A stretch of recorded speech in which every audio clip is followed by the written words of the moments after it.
Buenas tardes, bienvenidos a un nuevo vídeo. ¿Quieres hacer la travesía Transpirenaica, GR11 o HRP? Pues ahí van 10 consejos para ti que no son los típicos. Me llamo Enric Luzán y hace 3 semanas terminé la travesía Transpirenaica. La hice en 23 días y en el antes, durante y después aprendí un montón de cosas, 10 de las cuales os las traigo hoy aquí. Grabé la serie entera y la podéis encontrar en mi canal. Tanto si quieres hacer la GR11 como la HRP, como combinar cualquiera de las rutas que hay en los Pirineos, estos trucos os pueden servir. Y si no pretendes hacer la Transpirenaica, quédate porque muchos de ellos también sirven para cualquier travesía. Empezamos.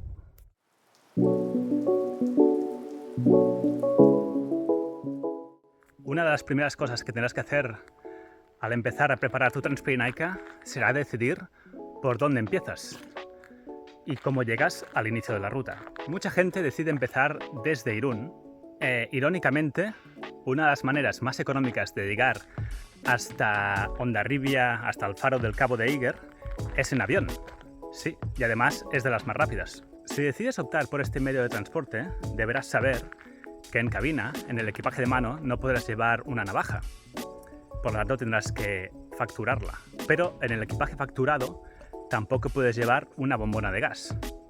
Otra cosa que mucha gente no sabe es que si decides ir en algún tramo en AVE para llegar al inicio de la ruta, tampoco se puede llevar ni una navaja ni bombona de gas en el equipaje. Por lo tanto, esto nos deja con dos opciones. Uno, si llevas bombona de gas, puedes comprarla en Irún. O dos, hacerte un envío de la bombona de gas más la navaja, más potes de aceite o de cualquier cosa que no esté etiquetada, por lo tanto no te dejen entrar como líquido, por correos. Tú te puedes enviar a ti mismo algo a una oficina de correos y pasarlo a recoger dentro de los 15 días siguientes. Otra manera es por mensajería. Por ejemplo, MRV. En Irún hay un MRV, aunque tenéis que mirar los horarios porque algunos sábados está abierto y algunos no. Otra cosa que podéis hacer es lo que hacen la mayoría, que es llegar hasta Irún con autobús o con un tren regional y entonces no vais a tener ningún tipo de problemas. Hablando también del inicio de la ruta, uno de los errores que cometí yo, que comete mucha gente, empezando por Irún, es que llevé demasiada comida. La primera semana llevaba como 2 kilos y no los estaba gastando suficiente. En primer lugar, porque la primera semana no tienes tanta hambre. Y en segundo lugar, porque pasabas por muchos pueblos, donde había supermercados, había bares, había restaurantes, y al final no tiraba tanto de mi comida. Por lo tanto, un consejo que te puedo dar es que el inicio de la ruta lo hagas sin mucha comida. No es necesario. ¿Qué ruta escoger? Es otro gran dilema, ¿no? Hay 3 Transpirenaicas, así a grosso modo. La GR11, que pasa por el lado español, que es el lado sur, la cara sur de los Pirineos. La HRP o Alta Ruta Pirenaica, que pasa bastante por en medio de los Pirineos. Y la GR10, que pasa por la cara norte de los Pirineos, es decir, por Francia. Os voy a explicar las características de cada una de ellas, porque cada una es diferente. La GR11 es más cálida, más seca y más barata que la GR10, pero pasa por muchos pueblos. Eso es bueno, pero también es malo porque baja a muchas valles, por lo tanto tiene mucho desnivel acumulado. La GR10, la del lado francés, es más cara porque pasa por Francia, tiene más gente, es más fría y más húmeda, también más verde. Y la HRP, que pasa por en medio, tiene menos desnivel, pero es mucho más difícil en algunos tramos y pasa por muchos menos pueblos. Por lo tanto, es conveniente poder improvisar, tanto si te dedicas a hacer solo la GR10 o la GR11 o combinas, es interesante ir replanteándote la ruta en el camino. Por ejemplo, si vienen días muy cálidos, no es mala idea pasarse a la HRP o a la GR10. Si vienen días fríos, te conviene estar en la GR11. Y si va a llover, pues también en la GR11 vas a tener un clima un poco más seco. Si te ha dolido la pierna, como a mí, que estaba en la HRP, me tuve que cambiar a la GR11, que el camino era mucho más fácil. Además, la HRP también está peor señalizada. Y esto hay que tenerlo en cuenta si no tienes suficientes habilidades de orientación. Evidentemente, en la GR10 la gente habla francés, por lo tanto aquí puedes tener también problemas de comunicación.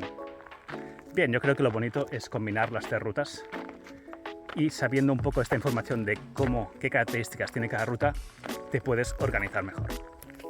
Sabes perfectamente que vas a tener que tener mapas offline. Aunque te guste mucho el mapa y la brújula, siempre es conveniente tener los mapas en el móvil. De hecho, la mayoría lo usamos como único método de navegación. Pues bien, la aplicación que últimamente está usando todo el mundo es Mappy.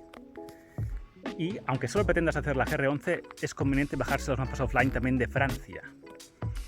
En Mappy te voy a decir los mapas que te tienes que bajar para estar cubierto para cualquier tipo de transpirenaica. Son los siguientes: de España, País Vasco, Navarra, Aragón y Cataluña. Luego tienes que bajarte también el mapa de Andorra. Y de Francia, lo veréis en pantalla, Nouvelle-Aquitaine, creo que se dice, no sé pronunciarlo, y Occitania. Estos mapas abarcan todos los Pirineos y si te los bajas no tendrás ningún tipo de problema. Eso sí, hazlo antes de empezar la ruta, por favor, que no te pille ahí con poco internet. Hablando de Andorra, hay algo que los catalanes tenemos muy presente, que es que en Andorra no puedes usar los datos, pero quizá en otras partes del mundo la gente no es tan consciente.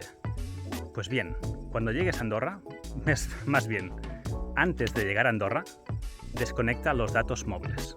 Andorra no está adscrita al Convenio Europeo de Roaming, por lo tanto, con la tarifa de datos española, francesa, de cualquier sitio, no vas a poder usar tus datos de manera gratuita en Andorra. Tendrás que pagar y los precios son astronómicos. Por 1 mega te pueden cobrar hasta 8 euros, no estoy exagerando. De hecho, conozco gente que ha hecho la transpirenaica, se ha olvidado de esto y le han llegado facturas de más de 100 euros por haber estado solo un día en Andorra. Por lo tanto, toma estas medidas. 1. Desconecta los datos móviles. 2. Desconecta los datos en itinerancia. Para hacer esto tienes que ir a ajustes, buscar itinerancia y desconectarla. Y 3. Pon el móvil en modo avión. El modo avión lo puedes desconectar para buscar Wi-Fi, pero así tendrás los 2 otros por si acaso algún botón aprietas sin querer, que no te pase nada. Andorra, no te preocupes, porque todos los bares y restaurantes tienen Wi-Fi por este motivo, porque todo el mundo lo sabe y si no, no tendrían negocio. Y además, las bibliotecas públicas de Andorra tienen Wi-Fi gratuito y de muy alta velocidad. Hablando de móviles, hay algo que no tenía para nada presente antes de empezar la ruta y que me di cuenta justo el primer día. Bien, mi móvil tiene resistencia al agua y en la lluvia no tiene ningún problema. Pero no todos los móviles son así. En el evento de lluvia, tú vas a tener que sacar el móvil para orientarte, igualmente, o para sacar una foto, o para hablar con alguien en caso de emergencia. Y si tu móvil no es impermeable y está lloviendo bastante, puedes tener un problema. Ya no solo por las 4 gotitas que te pueden caer, sino porque la humedad del bolsillo o de donde lo lleves puede hacer que el agua se infiltre dentro de la pantalla y se han dado casos de móviles estropeados en la transpirenaica. Y eso es motivo casi de abandono, o completamente de abandono, porque sin móvil es bastante peligroso hacer una travesía. Pues bien, te recomiendo que llegues un móvil con protección al agua y si no puedes o no quieres, existe la posibilidad de meter el móvil en una bolsa transparente tipo zip donde no pueda entrar el agua, o algunas bolsas de estas de piscina para que no se moje el móvil cuando estás en el agua. Y desde ahí puedes manipular el móvil, desbloquearlo y mirar y tocar un poco el mapa. Es bastante más torpe con esta especie de plástico encima, pero se puede hacer y te va a salvar de una buena. Hablemos de aburrimiento. Mucha gente que va a hacer una travesía, especialmente una tan larga como la transpirenaica, se piensa que se va a aburrir, entonces se lleva cualquier tipo de entretenimiento, ¿no? Por ejemplo, libros, un Kindle. Pues mira, te aseguro que no te vas a aburrir. Por varios motivos. Uno es que vas a estar andando. Vas a estar andando la mayoría del día y esto va a ser un divertimento por sí solo. Y cuando estás andando, pues no puedes estar leyendo libros, evidentemente. Luego, cuando llegues al área de acampada, al refugio, vas a estar ocupado haciendo estiramientos, bañándote en ríos, preparando la comida, preparando la acampada, preparando la mochila al día siguiente. No vas a tener tiempo de aburrirte. Y si te aburres, puede pasar, puedes hacer el pasatiempo que a mí me gusta más, que es hablar con la gente. Sí, te vas a encontrar mucha gente en la Transpyrenaica. Al contrario de lo que mucha gente se imagina, no es una ruta remota donde vas a estar 5 días sin ver a nadie. Al contrario, vas a ver a mucha gente y vas a ver a mucha gente en los refugios libres y en las áreas de acampada. Bueno, mucha. ¿Qué te vas a encontrar, gente? Mucha tampoco. Habla con ellos, habla con la gente, especialmente si vas solo. Es muy interesante, vas a aprender mucho. Yo aprendí mucho y de hecho algunos de los consejos que os estoy dando hoy los aprendí de la gente que conocí en la Transpyrenaica. Nunca se sabe de dónde puede salir una bonita amistad y le podéis preguntar cosas sobre de dónde vienen, a dónde van, qué llevan en la mochila, el material, intercambiar impresiones. Hablad con la gente, os lo aconsejo muchísimo. Este consejo quizá va a ser un poco controvertido, pero creo que es importante saber más o menos los medicamentos importantes para las dolencias principales que te pueden salir en la Transpyrenaica. Es muy probable que tengas dolor en muchas partes y está bien saber qué tipo de medicamentos necesitas. Para dolores de tendones y de ligamentos, ibuprofeno o Enantium, que son antiinflamatorios para este tipo de dolores. Yo particularmente sufrí una tendinitis y con el Enantium pude seguir la travesía. Para dolores o inflamaciones musculares, Nolotil es el recomendable. Y para problemas en articulaciones se recomienda ponerse una venda compresiva o algún tipo de compresión en esta parte. Dicho esto, siempre está bien consultar a un especialista. Automedicarse no es adecuado y si puede ser y puedes permitírtelo, consulta a un médico, aunque sea por teléfono, o si vas a una farmacia, pregúntale al farmacéutico lo que te pasa y qué te puede dar, porque seguro que te va a ayudar bien.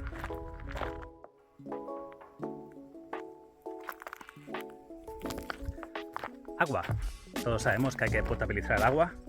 Este no va a ser el consejo, pero mucha gente tiene dudas de qué pasa si el agua sale de un tubito en una especie de fuente o de canalización. Entonces se puede beber sin potabilizar. Perdonad por las moscas.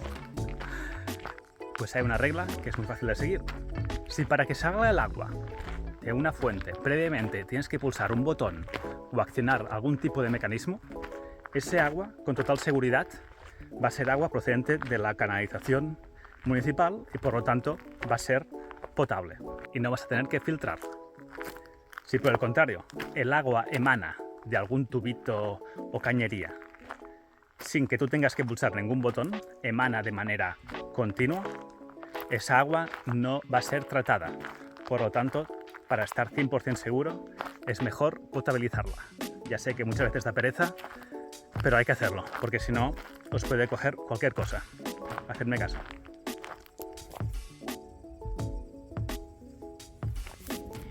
¿Cuántos kilómetros tienen tus zapatillas? Es conveniente empezar cualquier travesía con unas zapatillas que lleven ya un rodaje, porque así las zapatillas no te van a hacer llagas porque ya las has probado, ya las has moldeado un poco. Si son un poco duras ya las has dado un poco de sí, es muy conveniente. Pero tampoco está bien llevar unas zapatillas que lleven muchos kilómetros. Yo personalmente empecé la travesía con estas zapatillas que era con las que entrenaba y entrené bastante, por lo que las zapatillas llevaban unos 300 o 400 kilómetros encima. Y lo que pasó fue que más o menos a mitad de la ruta, un poco más adelante, cuando ya llevaba unos 300-400 kilómetros, la suela empezó a ceder y empezó a estar tal y como está ahora, como habéis visto que está ya bastante gastada. Esto provocó bastantes resbalones en la parte final de la ruta que por suerte no pasó nada, pero podría haber pasado. Moraleja, no estrenes zapatillas el primer día de la travesía, pero tampoco las lleves ya con 500 o 600 kilómetros encima, porque no va a ser lo mejor para ti. ¿Más consejos? Es tu turno. Ponlos en los comentarios, así los podremos leer todos, yo incluido, y aprender, porque hay un montón de cosas, consejos que no son los típicos, que mucha gente sabe, y quiero que los compartáis. Este vídeo puede ser una manera de hacerlo, poner en los comentarios vuestro consejo para que aprenda todo el mundo. Lo siento por este vídeo tan cutre grabado en cámara en mano, pero llevaba un trípode para hacer un poco unos planitos, pero se me ha roto justo cuando estaba aquí. Ya veis mi relación amor-odio con los trípodes, no sé qué pasa, pero los pierdo, los rompo constantemente, no hay ni uno que se salve. Muchas gracias y hasta otra.